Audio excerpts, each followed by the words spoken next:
এবার metal presence কৃষি সংবাদ সুজলা সুফলা।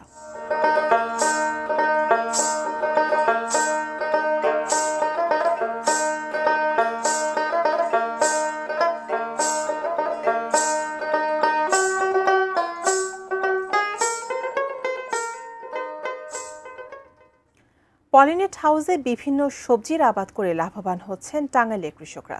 বিশেষ করে টমেটোর আবাদ বেশ জনপ্রিয়তা পেয়েছে।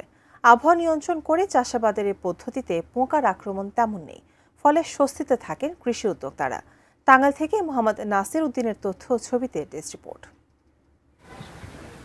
সখীপুর উপজেলার নামদারপুর গ্রামের গৃহিণী রুমা আক্তার সরকারি সহযোগিতায় পলিনেট হাউজে টমেটোর আবাদ করেন। লাল টকটকে ও পোকার আক্রমণ বা কোনো দাগ না থাকায় তার টমেটো দেখতে যেমন সুন্দর, তেমনি স্বাদের দিক থেকেও অতুলনীয়। বাজারে সাধারণ টমেটোর দাম 20 টাকা কেজি হলেও তিনি বিক্রি করছেন 50 টাকা কেজি দরে। পরিকল্পিতভাবে যদি কেউ এই টমেটো আবাদ করে পলিনেট হাউসের মাধ্যমে, তাহলে তারা অবশ্যই লাভবান হবে। 15 থেকে 20 হাজার টাকার মতো খরচ হয়েছে এবং এখান থেকে আমরা 1 লাখ প্লাস টাকা বিক্রি করতে পেরেছি। পলি হাউসের ভিতরে টমেটোর আবাদটা খুব ভালো হয়, পোকামাকড় কম হয়। আমরা আগামীতে আরো বেশি করে আবাদ করব। ঘরের ভিতরে টমেটোর আবাদটা অনেক ভালো হয়েছে। চলতি মৌসুমে টাঙ্গাইলে 680 হেক্টর জমিতে টমেটোর আবাদ হয়েছে। ফলন এসেছে 11,375 মেট্রিক টন।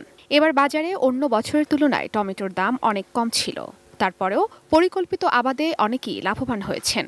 12টা উপজেলায় 12টা পলিনেট হাউস আছে, পাশাপাশি আমাদের হর্টিকালচার সেন্টার দুইটা উপজেলা 2টা হর্টিকালচার সেন্টার পলিনেট হাউস আছে। এখানে আপনার সব ধরনের ফ্যাসিলিটি থাকে। ওইখানে যে টমেটো সহ অন্যান্য যে তারা প্রোডাক্টগুলো করে, এখানে থেকে তারা একটা ভালো রেজাল্ট পায় আর কি। পলিনেট হাউজে টমেটো সহ বিভিন্ন ধরনের সবজি আবাদে সহযোগিতা করছে কৃষি অধিদপ্তর। ফলে অনেকেই আগ্রহী হয়ে উঠেছেন এই চাষ পদ্ধতির প্রতি। Ishrat lima, desk report, ATN news.